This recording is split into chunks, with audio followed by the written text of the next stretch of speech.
Napag-usapan natin ang patungkol sa pagkikwento nitong si Diablo, kung saan mas malakas pa daw itong si Celario kay Feldway kung in terms of strength lamang. Pero bago natin simulan itong video na ito, ay i-roll muna natin ang intro. Hello everyone and welcome to my channel, ang inyong source ng Tagalog na Tansura Contents. Sa channel na ito pinag-uusapan natin ang mga nangyayari sa may Tansura universe. So without further ado, let's get into the video. So nagre-report nga itong si Diablo kay Rimuru patungkol ito sa naging laban niya kay Celario. Sabi ni Diablo ang lakas daw nitong si Celario, pero simula daw nung nagpakita si Feldway bigla naging monotonous ang mga movements nito. Nakamonitor din kasi itong si Diablo kay Feldway kahit na hindi niya ito naging kalaban, kaya alam niya kung kailan ito nagpakita at alam niya rin ang tamang timing kung kailan naging monotonous ang mga movements nitong si Celario sa may battle. Naisip nitong si Diablo na may nangyari daw kay Celario. Nagtanong sa kanya itong si Rimuru na diba daw hindi naman nag-participate sa may battle nila kagali itong Phantom King na si Feldway. At sumagot itong si Diablo dito na oo, hindi nga ito sumali sa kahit na anong laban. Pero simula nung dumating ito nagbago ang fighting styles ng kanyang mga kasama. Nagtingin na naman dito itong sila Rimuru at Benimaru. Sabi ni Benimaru kung hindi daw pala agad sila dumating nung dumating na nga si Feldway baka daw namatay itong sila kagali kasi that time nga mas naging aggressive ang kanilang mga opponents. Magiging in danger daw sana pati itong si Sylvia. Kaya naging question sa mga naandito kung bakit pumunta pa itong si Feldway sa may battlefield pero hindi naman ito nakipaglaban. Then na-realize dito nitong si Kay Crimson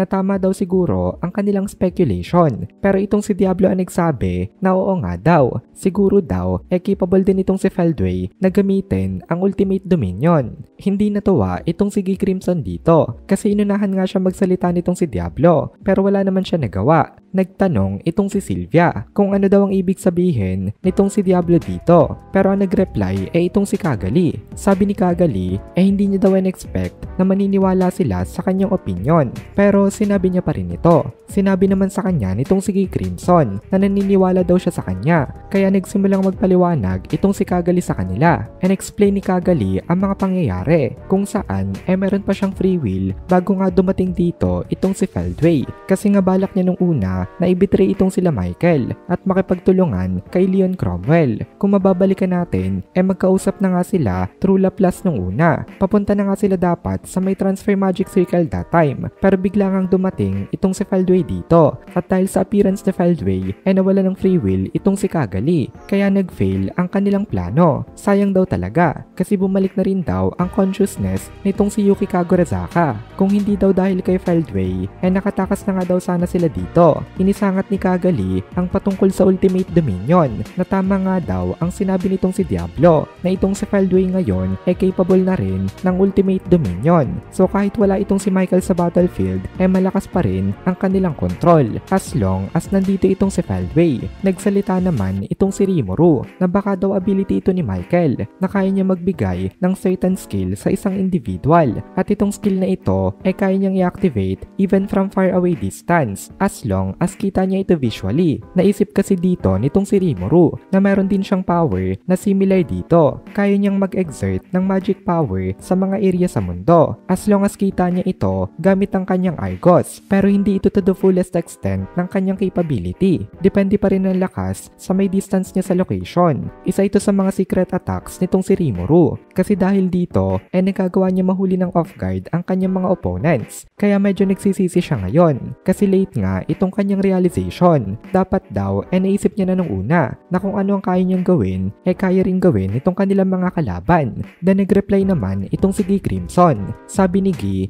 posible daw yon pero kung ito daw ay isang special power or even a power that affects the mind sigurado daw na mas mahirap ang condition dito compared sa pag-exert ng magic power lamang. Sa mga ayon naman dito itong si Rimuru na siguradong mas matinding calculation ang kailangan doon sa maaaring ginagawa nitong si Michael na Ultimate Dominion. Tapos naisip nila dito ang maaaring dahilan kung bakit naging cautious itong si Michael masyado. Ito ay dahil sa naging betrayal ni Opera. Siguro daw tumiming ito sa may mission nitong sila Kagali. Kaya ang naging response nitong si Michael higpitan ng control sa mga Angelic Series skill users. So ang tanong pa nga rin dito paano nagamit ni Feldway itong Ultimate Dominion? Ang sumagot dito itong si Shell Sensei. Sabi ni Shell isa lang daw itong possibility. Pero maaari daw na since nakuha nga ni Michael ang Dragon Factor ni Valgrind, kaya na rin ito na ma-utilize ang kanyang power. So ang ibig sabihin nun, capable na rin ngayon itong si Michael ng parallel existence at maaaring ito ang ibinigay niya kay Feldway. Basically, na-duplicate ni Michael ang lahat ng kanyang mga abilities at naibigay niya ito kay Feldway. Itong si Feldway,